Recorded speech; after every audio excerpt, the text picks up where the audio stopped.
ఓరుగల్లు ప్రజల దశాబ్దాల కళ సాకారమైంది. సౌత్ సెంట్రల్ రైల్వేలో కీలకమైన కాజీపేట జంక్షన్లో కోచ్ ఫ్యాక్టరీ ఏర్పాటుకు కేంద్ర ప్రభుత్వం గ్రీన్ సిగ్నల్ ఇచ్చింది. కాజీపేట వ్యాగన్ మ్యానుఫ్యాక్చర్ యూనిట్ను రైల్వే కోచ్ ఫ్యాక్టరీగా అప్గ్రేడ్ చేస్తున్నట్లు కేంద్రం ప్రకటించింది. ప్రస్తుత వ్యాగన్ మ్యానుఫ్యాక్చర్ యూనిట్ను కోచ్ ఫ్యాక్టరీగా అప్గ్రేడ్ చేస్తున్నట్లు వెల్లడించింది. 1969 నుంచే ఇక్కడ కోచ్ ఫ్యాక్టరీ డిమాండ్ ఉండగా రాష్ట్ర ప్రభుత్వ చొరవ, కేంద్ర ప్రభుత్వ నిర్ణయంతో 55 ఏళ్లు ఉద్యమకాల సాకారమైంది. దీంతో ఓరుగల్లు ప్రజల్లో హర్షం వ్యక్తమవుతుంది. కోచ్ ఫ్యాక్టరీని సందర్శించిన బీజేపీ నేతలు, రైల్వే ఉద్యోగ సంఘాల నేతలు కోచ్ ఫ్యాక్టరీ సాధన సమితి సభ్యులతో కలిసి సంబరాలకు రెడీ అవుతున్నారు. ఇక్కడ కోచ్ ఫ్యాక్టరీ ఏర్పాటైతే వేల మందికి ఉద్యోగోపాధి అవకాశాలు దక్కనున్నాయి.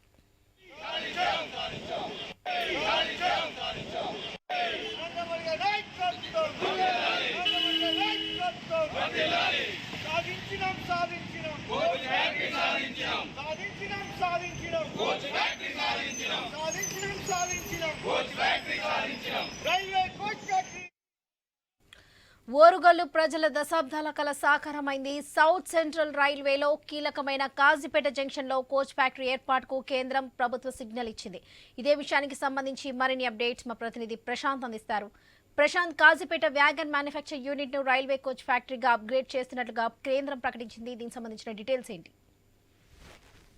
లక్ష్మి, తెలంగాణకు 2 రోజులుగా విభజన ఒప్పందాల్లో ఉన్నటువంటి హామీలలో కీలకమైనటువంటి కాజీపేట కోచ్ ఫ్యాక్టరీకి మార్గం సుగమం చేస్తూ కేంద్రం అధికారికంగా ఉత్తర్వులు జారీ చేయడంతో మాత్రం ఓరుగల్లు ప్రజలంతా కూడా హర్షాద్రేకాలు ప్రదర్శిస్తున్న పరిస్థితి కనిపిస్తుంది. ఇప్పటికే అటు గత ఏడాది వరంగల్ కు వచ్చినటువంటి ప్రధాని నరేంద్ర మోడీ కాజీపేటలో ఓరాలింగ్ ఫ్యాక్టరీని ప్రారంభించాడు. అది ప్రారంభించిన ఏడాది గడవక ముందుకే కోచ్ ఫ్యాక్టరీని కూడా దానికి రిలేటెడ్ గా అప్గ్రేడ్ చేస్తూ కోచ్ ఫ్యాక్టరీని, అదేవిధంగా ఇక్కడ కాజీపేటను డివిజన్ గా కూడా మారుస్తూ అధికారికంగా ఉత్తర్వులు రావడంతో మాత్రం ఇక్కడ రైల్వే సిబ్బందితో పాటు నగర వాసులు, ఇక్కడ బీజేపీ శ్రేణులంతా కూడా సంతోషం వ్యక్తం చేస్తున్నారు. ఇక్కడ నుంచి బీజేపీకి సంబంధించిన ప్రజాప్రతినిధులు ఎవరు లేకున్నప్పటికీ కూడా కేంద్రము తన యొక్క విభజన హామీల్లో భాగంగా కాజీపేట కోచ్ ఫ్యాక్టరీని నియమించిందంటూ కూడా కొద్దిసేపటి క్రితమే మాజీ ఎమ్మెల్యే ధర్మారావు, అదేవిధంగా ఎంపీగా పోటీ చేసిన ఆరు రమేష్, అదేవిధంగా బీజేపీ శ్రేణులంతా కూడా అక్కడ ఓరాలింగ్ ఫ్యాక్టరీ వద్దకు వెళ్లి సంబరాలు జరుపుకున్న సిచ్యువేషన్ అయితే ఇక్కడ కనిపిస్తుంది.